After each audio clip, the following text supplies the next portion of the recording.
તમે લગન ભલે લાંબી કે ટૂંકી છોકરી યારે કરો, પણ એટલું યાદ રાખજો કે જીભ તો બેયની સરખી જ હોય છે। 25 પૈસાની તાળીઓ એવા મોનિટર માટે કે જે આપણા બોલવાથી આપણું નામ બ્લેકબોર્ડ ઉપર લખી લેતો। પેલા છોકરીઓ ડરતી હતી કે સાસુ કેવી મળશે, હવે સાસુ ડરે છે કે વહુ કેવી મળશે। કાલે કરિયાણાની દુકાને એક છોકરી પૂછતી હતી કે ભાઈ આ 12 રૂપિયા વાળી મેગી ના કેટલા આપવાના? પત્નીને વશમાં કરવા માટે એક ભાઈએ વશીકરણ વાળા બાબાને ફોન કર્યો। એની પત્નીએ ઉપાડ્યો। ઈ કે બાબા અત્યારે પંખો લૂવે છે, હમણાં પાછો હામો તમને ફોન કરે। આજકાલ બધાને લોયલ માણસો જ જોઈ છે, પોતે ભલે 10 જણાને બૂચ મારીને બેઠા હોય। કોઈની પાસે સભ્યતાનો નંબર છે? બધા એમ કહે છે કે સભ્યતાથી વાત કર, તો આજે નંબર મળે તો વાત કરી જ લઉં। છોકરી જોવા જાય ને ત્યારે રેડિયો થી પણ ધીમું ધીમું બોલતી હોય, ખબર નહીં આ લગ્ન પછી એમ્પ્લીફાયર ક્યાંથી આવી જાય। લગ્ન કરવા હોય ને તો રાજકોટની છોકરી યારે કરવા। ઈ બપોરે 3 કલાક તો સુઈ જાય એટલે સુઈ જ જાય, એટલે 3 કલાક તો શાંતિ। કા પાર્ટી હું હાલે? મળો કોક દીક, ચા પાણી પી, તમારા ખર્ચે। અમુક નોટું એવી અઘરી હોય છે કે એનો ફોન આવે ને ત્યારે આપણે ઈ ધ્યાન રાખવું પડે કે ભૂલથી ફોન સ્પીકરમાં ન થઈ જાય। એક તો હું માસૂમ અને ઉપરથી સીધો, મને ડર છે કે આ દુનિયા ક્યાંક મને બગાડી ન દે। આ દુનિયામાં સારા માણસને ગોતવા ન નીકળતા સાહેબ, કેમ કે બહાર ગરમી છે અને હું હમણાં ઘરમાં જ છું। વાંઢાવને એના લગ્નની ચિંતા નથી હોતી સાહેબ, એની મેઇન ચિંતા હોય છે કે એના છોકરાઓના અભ્યાસમાં મોડું થતું જાય છે। કોઈને ખબર હોય તો કયો કે બજારમાં જે લંગડો કેરી આવે એનો કયો પગ તૂટી ગયો છે? ગામના ચોરે બેઠેલા ડોહાવને બીજી કઈ ખબર હોય કે ન હોય, પણ ગામમાં કઈ નવી વહુ આવી અને ક્યાં છોકરાનું કોની હારે લફરું છે આવી બધી ખબર હોય। જીવનમાં ડુંગળી જેવા બનો સાહેબ, કોક તમારા છોતરા કાઢે ને તો એની આંખમાં આંસુ આવી જાય।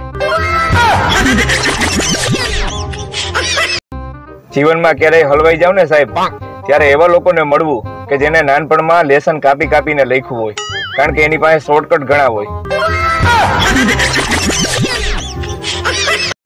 આ દુનિયામાં જેટલી સારી સારી વાતો છે એ બધી વોટ્સએપ ઉપર કહેવાઈ ગઈ છે, હવે ખાલી અમલ કરવાનું બાકી છે।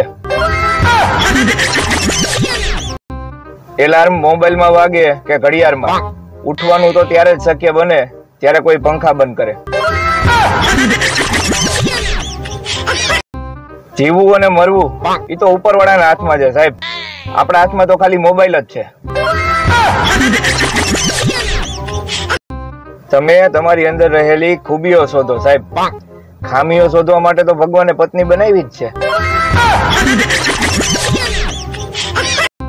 આજના સમયમાં સૌથી મજબૂત સંબંધ હોય ને તો એ મોબાઈલ અને અંગૂઠાનો છે। તમારા અંતરાત્માનો અવાજ તમને છોડી અને બીજાને સંભળાય એને નસકોરા કહેવાય। બીજા લોકો કંટાળી અને સોરી કહે, જયારે ગુજરાતીઓ કંટાળે ને ત્યારે એમ કહે કે આ મેં જ કર્યું છે, જા થાય તોડી લે।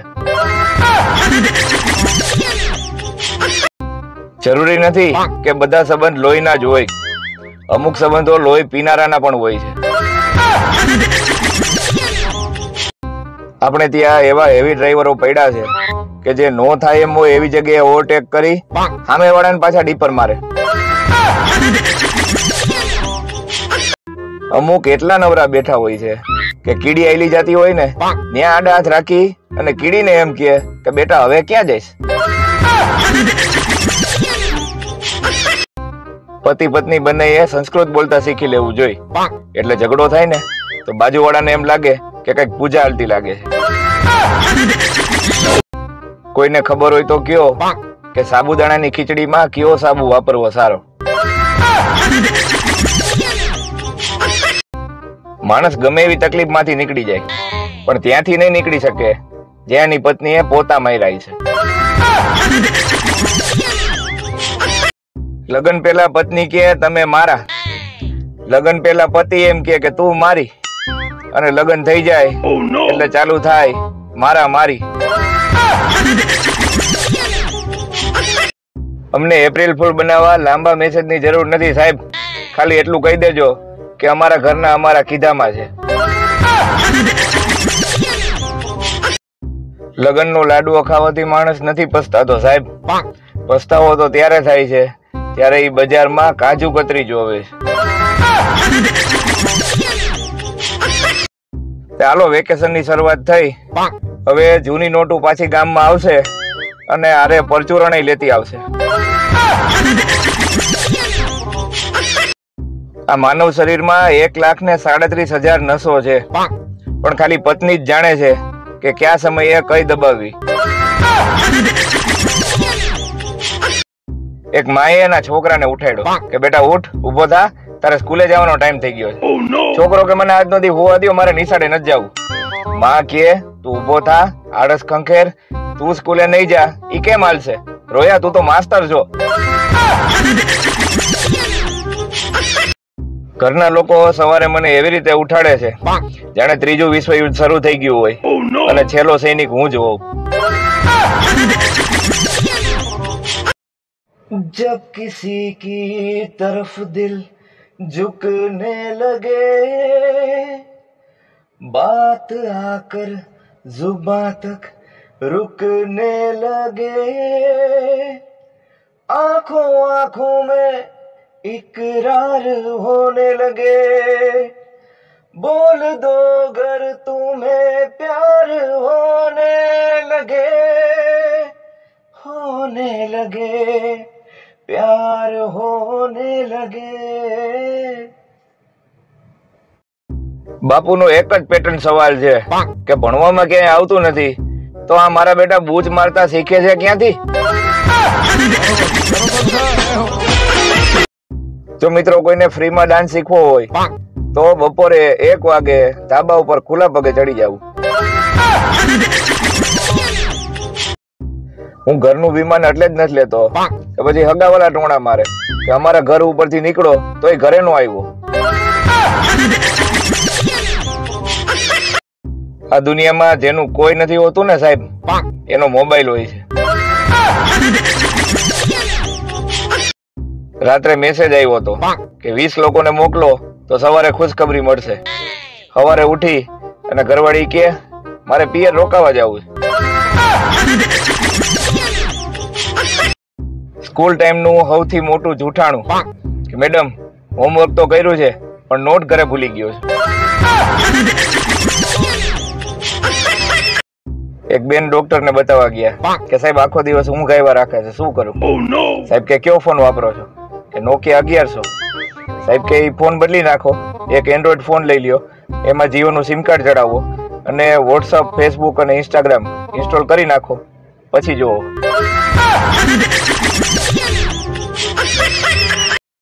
ઇતિહાસ સાક્ષી છે મિત્રો, કાયમ સ્ટેટસમાં સુવિચાર મૂકવા વાળાઓએ જીવનમાં એવો એક પણ સુવિચાર ઉતારેલો હોતો નથી. નખ કાપ્યા પછી જે સ્ટીલના ફીટ ડબ્બાનું ઢાંકણું ખોલવાની હિંમત કરે ને, એ જીવનમાં ગમે કરી શકે. હું કોઈ જાદુગર નથી, પણ અત્યારે એટલું કહી શકું કે તમારા હાથમાં મોબાઈલ છે. જ્યારે કોઈ પરણેલો પુરુષ એમ કહે કે વિચારીને જવાબ દઉં, એટલે સમજી લેવાનું કે ઘરે જઈને પત્નીને પૂછવાનું થયો છે. બધાને જય માતાજી મિત્રો. જણાવતા ખૂબ જ આનંદ થાય છે કે 25 માર્ચ અને સોમવારે હું આવી રહ્યો છું મારા મિત્રના ઘરે ધૂળેટી રમવા. તો તમે તમારા મિત્રના ઘરે જાઓ અને કલર હારે લેતા જાજો. રોડ ઉપર સીટી મારતો છોકરો કુકરની સીટીઓ ગણવા માંડે એને લગન કહેવાય. નાની હાઈટ વાળી છોકરીઓને એક બહુ મોટો ફાયદો હોય. 25 વર્ષની હોવા છતાં મહેમાન રૂપિયા દઈને જાય કે બેટા કુરકુરે લઈ લેજે. પત્નીઓનો સંદેશ, ખાલી ટિકટોક જ બંધ કરવામાં આવ્યું છે, ટકટક તો ચાલુ જ રહેશે. કામ એવા કરો કે ટીવીમાં આવો, સીસીટીવીમાં નહીં. એક સર્વે મુજબ વીટી ગોતવાની રસમમાં જે પતિ જીતે છે ને એનું એની પત્ની આગળ કઈ હાલતું તો નથી, એટલે વીટી ગોતવામાં ખોટું કૂચે મરવું નહીં. ટીચર કે જો વીજળીની શોધ ન થઈ હોત ને તો આપણે ટીવી કેવી રીતે જોવત? એક છોકરો ઉભો થઈને કે મેડમ મીણબત્તી સળગાવીને. ટીવી જોવામાં કઈ વીજળીની જરૂર ન પડે, ચાલુ કરવું હોય ને તો જરૂર પડે. ખુશ રહેતા કુકર પાસેથી શીખો સાહેબ. ઉપર પ્રેશર નીચે આગ તોય બિંદાસ સીટી મારતું રહે. નાનો હતો ત્યારે દિવાળી ઉપર લાલ ચાંદલીઓ ફૂટે એવી બંદૂક લેવાની જીદ કરતો. પછી બાપુજીએ લાલ ચાંદલીઓ ચોટાડેલી એક બંદૂક પકડાવી દીધી તો કાયમ કારણ વગરની ફૂટા રાખે છે. સવાર સવારમાં લોકો એટલા બધા સુવિચાર મોકલે છે જાણે સુધરવાનું મારે એકને જ બાકી હોય. છાસ, લીંબુ શરબત, કેરીનો રસ, શેરડીનો રસ આ બધી તો અફવા છે. સાચી ઠંડક તો પત્ની શાંત રહે ને એમાં જ છે. છોકરો કે હું તમારી છોકરીને એટલો બધો પ્રેમ કરું છું કે એના માટે બધું છોડીને આવી ગયો છું. દીકરીનો બાપ કે બધું એટલે? ઓલો કે 4 છોકરા અને 1 પત્ની. લગ્ન એટલા બધા મોડા ન કરવા કે કન્યાના હાથ કરતા વરરાજાના માથામાં વધારે મહેંદી નાખવી પડે. પતિ પત્નીને કે પિયરમાં તારું હુલામણું નામ શું હતું? ઓલી કે ગુડી. પતિ કે કેવા ભોળા છે મારા સાસરિયા, ગુંડી ને ગુડી કેતા. બોલો. ઘરે જાન આવી ને તો વધાવા ફટાકડા ફોડ્યા તો એ કોઈ ફટાકડા ફૂટ્યા નહીં. વરરાજો બહુ ને કે હવાઈ ગયા લાગે છે, બાકી હવારે તો જોરદાર ફૂટ્યા હતા. બહુ કે હવે હું આવી ગઈ છું ને ફટાકડા તો શું તમે હવાઈ જાઓ. વાલી મીટિંગમાં એક છોકરાના પપ્પા ક્યારના મેડમ સામું જોતા હતા. મેડમ થી રહેવાનું નહીં કે બસ આવું જ ધ્યાન તમારા છોકરા ઉપર રાખો. એક ભાઈને પેટમાં બહુ દુખતું હતું, ડોક્ટરને બતાવવા ગયો. ડોક્ટર કે એની માનું કઈક કરવું પડશે. બોલો કે સાહેબ હું એ જ વિચારું છું, લગ્ન પછી એની માં લોહી પી ગઈ છે. અરે ડોક્ટર કે હું એની માના ડોઝ ની વાત કરું છું ભાઈ. મિત્રો તમને ખબર છે કે રાત્રિનો એક સૌથી મોટો ફાયદો એ છે કે તમને તડકો બિલકુલ ન લાગે. રાત્રે મોડે સુધી જાગવા વાળા બધા આશિક નથી હોતા. અમુક દિવસના 4-5 કલાક ગોટાઈ જાય છે ને એટલે રાતે નીંદર નથી આવતી. આવા ચોમાસાના બાપા એક નદી કાંઠે બેઠા હતા. તે 4-5 જણા આવીને એને રેસ્ક્યુ કરીને ઉપાડીને લઈ ગયા. હાચી તો પછી ખબર પડી કે જય બાપા બોલ્યા કે મારું ડબલું તો ન્યા રહી ગયું છે.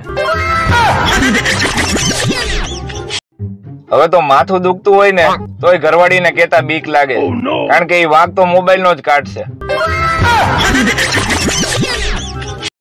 કેટલીક છોકરીઓ ફેસબુક ઉપર એવી રીતે એના દુઃખ દર્દ શેર કરતી હોય છે કે જાણે એ ફેસબુક નહીં એનું પિયર છે. ભવિષ્યમાં પત્નીઓ પતિ સાથે એવી રીતે લડશે કે મારું નસીબ ખરાબ હતું કે તમારી ફ્રેન્ડ રિક્વેસ્ટ એક્સેપ્ટ કરી. જ્યારે ઇન્સ્ટાગ્રામ નવું આવ્યું ને તો લોકો સગાવાલાને ગોતી ગોતીને એડ કરતા હતા. હવે એને ગોતી ગોતીને અનફોલો કરે છે. પતિ કે લગ્નમાં 7 ફેરા ફરતી વખતે તે મને વચન આપ્યું હતું કે તમે કેશો એમ કરીશ. તો પત્ની કે પણ ઈ તો બધાય વચ્ચે માથાકૂટ નો થાય ને એટલે મેં ખોટે ખોટે હા પાડી હતી. કઈક તો આ બીડી પીવા વાળાએ લોહી પીધા છે. ગમે કઈક કઈ તો કે અગ્નિ હાથમાં છે, ખોટું નહીં બોલું. છોકરી વાળા જમીન નું તો એવી રીતે પૂછે છે કે જાણે એની છોકરી આવી અને સીધી ખેતરમાં કપાસ વીણવા જવાની હોય. એક મકાન માલિકે જેવી રક્ષાબંધન ગઈ કે એના ભાડુઆતને એમ કહીને કાઢી નાખ્યો કે આખું વરસ તારી બેનું આવી પણ રક્ષાબંધન ના દિવસે જ ન આવી. જિંદગીમાં આ બે વાત હંમેશા યાદ રાખજો મિત્રો કે પવન આવશે તો પાંદડા હલશે અને જો પવન નહીં હોય તો પાંદડા નહીં હલે. બસ હવે થેન્ક યુ નો કહેતા. ભાઈ ભલે ગમે એટલો અભણ હોય પણ છોકરીઓના ફોટા ઉપર નાઇસ પિક એવું તો લખી જ દે. હમણાં એક જુગારી મિત્રના પિતાશ્રી નું બેસણું હતું. ત્યાં જઈને મેં પૂછ્યું, મેં કીધું શું હતું બાપુજીને? તો કે લાલની રાણી, કાળીનો રાજા અને ચોકડીનો દસો. તોય બાપુજી જીદી તો હતા જ, છેક સુધી શો ન કરાવ્યું અને છેલ્લે પોતે જ પેક થઈ ગયા. પાડો હજી ક્યાંક શાંતિ લે પણ જે ઉપાડો લે ને એ શાંતિ લે નહીં અને કોઈને લેવાય ન દે. આ મહિલાઓ એમ કહે કે 5 મિનિટમાં તૈયાર થઈ જાઉં છું અને પુરુષો એમ કહે કે 5 જ મિનિટમાં પહોંચો. એ એક જ વસ્તુ છે. ના ઉમ્ર કી સીમા હો ના જન્મો કા હો બંધન. આમાં કવિ કહેવા માંગે છે કે ગમે એ હાલશે. પાડોશી ને કામ આવે એ તો સારી વાત છે પણ ડખો તો ત્યાં થાય જે પાડોશી પાડોશણ ને કામ આવવા માંડે. જમાઈને સસરાને ફોન કર્યો કે તમારી છોકરીમાં કઈ મગજ જેવું છે કે નહીં, કોઈ વાતે નથી સમજતી. સસરા કે તમે જોવા આવ્યા ત્યારે તમે તો ખાલી હાથ જ માંગ્યો તો, મગજની તો ક્યાં વાત જ થઈ હતી. વાંઢાવને મોડા લગ્નની ચિંતા નથી હોતી સાહેબ, પણ એની ચિંતા એ હોય છે કે એના છોકરાનું ભણવાનું મોડું થતું જાય છે. આ જેટલી છોકરીઓ સોશિયલ મીડિયા ઉપર હોટ લખે છે એને ખાલી એટલું જ કહેવાનું કે ડોક્ટરને જઈને દેખાડી આવો, ક્યાંક તાવ ન હોય. શું મિત્રો તમને ખબર છે કે આખી દુનિયામાં કુલ કેટલા દેશ છે? તો એના માટે કહેવાનું કે આખી દુનિયામાં ખાલી એક જ દેશ છે, ભારત. બાકી બધા તો વિદેશ છે. એક ભાઈ માથાના દુખાવાની દવા લેવા મેડિકલમાં ગયો. મેડિકલ વાળા કે અમે પ્રિસ્ક્રિપ્શન વગર એ કોઈ દવા નથી આપતા. ત્યાં તો ઓલાએ મેરેજ સર્ટિફિકેટ કાઢીને બતાવ્યું. પછી તો મેડિકલ વાળો અને ઈ ભાઈ બે બધું ભરી ભરીને રોયા અને દવા ઈ કે ફ્રીમાં લઈ જાવ. પતિનો હાથ રાખડીથી ભરેલો જોઈ અને પત્ની કે આ શું? પતિ કે તું હજી શેરીમાં બોલ, તમારા ભાઈ. દર્દી ડોક્ટર ને કે સાહેબ તમે દવા લખી આપી, એ કઈ રીતે લેવાની? સાહેબ કે રોકડેથી. આપણે ગુજરાતમાં મમ્મી પપ્પા ક્યારેય છોકરાઓને ઉઠાડી અને ગુડ મોર્નિંગ નથી બોલતા, બસ ખાલી પંખા બંધ કરી દે. એક બેન એની પાડોશી બેન ને કે તારા વાસણ તો બહુ ચમકે છે, શું વાપરસ? ઓલી કે પતિ. અમુક ગામમાં એન્ટર થતા એટલા બધા સ્પીડ બ્રેકર આવે છે કે ગામમાં સ્પીડ બ્રેકર બનાવ્યા છે કે સ્પીડ બ્રેકર ની વચ્ચે ગામ બનાવ્યું છે એ જ નથી ખબર પડતી. સારી પત્ની એને કહેવાય જે પતિને ઘર કામમાં મદદ કરાવે. મદદ એક એવી ઘટના છે કે જો કરો તો લોકો ભૂલી જાય અને ન કરો તો યાદ રાખે. શું મિત્રો તમારે માથાના વાળ કાળા ભમ્મર રાખવા છે તો આટલું જરૂર કરો. દરરોજ 1 કલાક વોકિંગ, 20 મિનિટ શીર્ષાસન, દરરોજ લીલા પાંદડા વાળા શાકભાજી અને અત્યંત જરૂરી મહિનામાં 1 વખત હેર ડાઈ જરૂર કરો. અમુક લોકોને અડધી રાત્રે ટોયલેટ જવામાં બીક લાગતી હોય અને પાછા સ્ટેટસમાં લખે આઈ એમ ધ કિંગ. હવે ઘર ભેગું થાને. મારો ફર્સ્ટ લવ મારા મમ્મી અને મારો સેકન્ડ લવ મારા ટેણિયાની મમ્મી. અમુક આઈટમ એવી હોય કે થમ્સઅપ અને કોકા કોલા પીધે એના શરીરમાં ટાઢક ન થાય, પણ એ ગામની હળી કરે ને ત્યાં જ ટાઢક થાય. આપણે ત્યાં કેવું છે કે જે માણસો કૂતરા બિલાડા પાડે ને એને પ્રાણી પ્રેમી કહેવાય. બાકી તો વર્ષોથી ગામડામાં ગાય ભેંસ ઘેટા બકરા પાડે છે તો ઈ પાછા પ્રાણી પ્રેમી નહીં. ભલભલા પુરુષની ભૂખ મરી જાય કે જ્યારે પત્ની બાજુમાં આવીને હળવેકથી કહે, પેલા તમે જમી લ્યો, પછી મારે તમને વાત કેવી છે.